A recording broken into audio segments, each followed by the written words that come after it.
মোহাম্মদপুরে কাজের মেয়ে আয়েশা কর্তৃক মা মেয়েকে প্রাণে শেষ করে দেওয়ার ঘটনার পর ১০ দিন পেরিয়ে গেছে।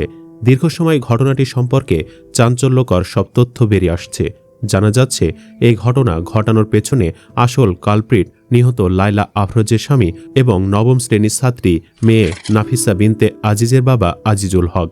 রিমান্ডে ঘাতক আয়েশা স্বীকার করেছেন নাফিসা লাওয়ালের বাবা আজিজুল হকের চাপ ও নির্দেশে নাকি আয়েশা এই কাজ করেছেন। আয়েশা জানায় আজিজুল হক নাকি দীর্ঘদিন ধরে পারিবারিক দ্বন্দ্বে জড়িত ছিলেন। স্ত্রীর সাথে সম্পর্ক মোটেও ভালো না তার। উল্লেখ্য ৫ ডিসেম্বর আসামি আয়েশা বাদী আজিজুল ইসলামের বাসায় খণ্ডকালীন গৃহকর্মী হিসাবে কাজ শুরু করেন। ৮ ডিসেম্বর সকাল অনুমান ৭টার সময় তিনি নিজের কর্মস্থল উত্তরায় চলে যান। কর্মস্থল থেকে তিনি স্ত্রীর মোবাইল ফোনে একাধিকবার যোগাযোগ করার চেষ্টা করেও ব্যর্থ হন। পরে তিনি নিরুপায় হয়ে সকাল অনুমান ১১টার সময় বাসায় ফেরত আসেন। এসে দেখেন তার স্ত্রীর গলাসহ শরীরের বিভিন্ন জায়গায় কাটা রক্তাক্ত জখম হয়ে মৃত অবস্থায় পড়ে আছে এবং তার মেয়ের গলার ডান দিকে কাটা। গুরুতর অসুস্থ অবস্থায় মেইন গেটের দিকে পড়ে আছে। তখন মেয়ের ওই অবস্থা দেখে তাকে উদ্ধার করে পরিচ্ছন্নতাকর্মী মোহাম্মদ আশিকের মাধ্যমে শহীদ সোহরাওয়ার্দী মেডিকেল কলেজ হাসপাতালে পাঠান। হাসপাতালে নিয়ে যাওয়ার পর কর্তব্যরত চিকিৎসক তাকে মৃত বলে ঘোষণা করেন।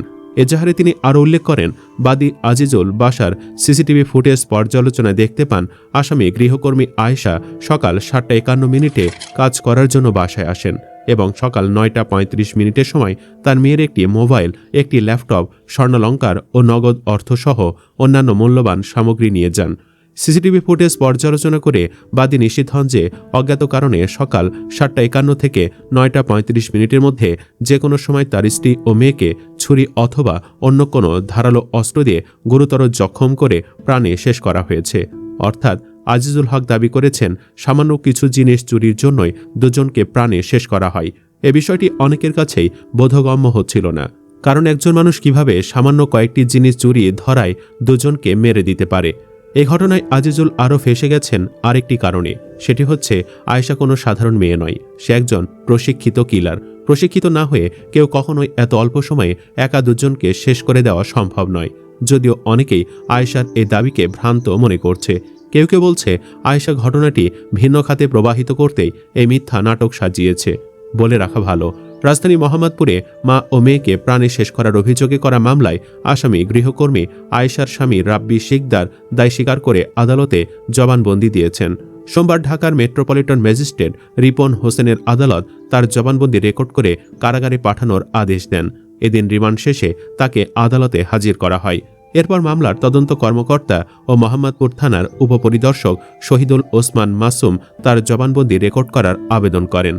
এর আগে ১০ ডিসেম্বর সকালে ঝালকাঠির নলছিটি উপজেলার চরকয়া গ্রাম থেকে গৃহকর্মী আয়েশা ও তার স্বামী রাব্বি শিকদারকে গ্রেফতার করা হয়। পরদিন ১১ ডিসেম্বর আয়েশার ৬ দিন ও রাব্বির ৩ দিনের রিমান্ড মঞ্জুর করেন আদালত।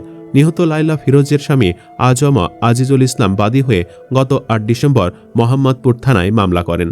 সুপ্রিয় দর্শক, আসলেই কি নিজ মেয়ে এবং স্ত্রীকে শেষ করার ঘটনায় স্বামী আজিজুলের দায় থাকতে পারে, নাকি ঘাতক আয়েশা রিমান্ডে মিথ্যা বলছে? কমেন্ট বক্সে জানিয়ে দিন আপনার মতামত। ভিডিও ভালো লাগলে লাইক দিন এবং শেয়ার করুন, আর অবশ্যই চ্যানেলটি সাবস্ক্রাইব করুন। ধন্যবাদ।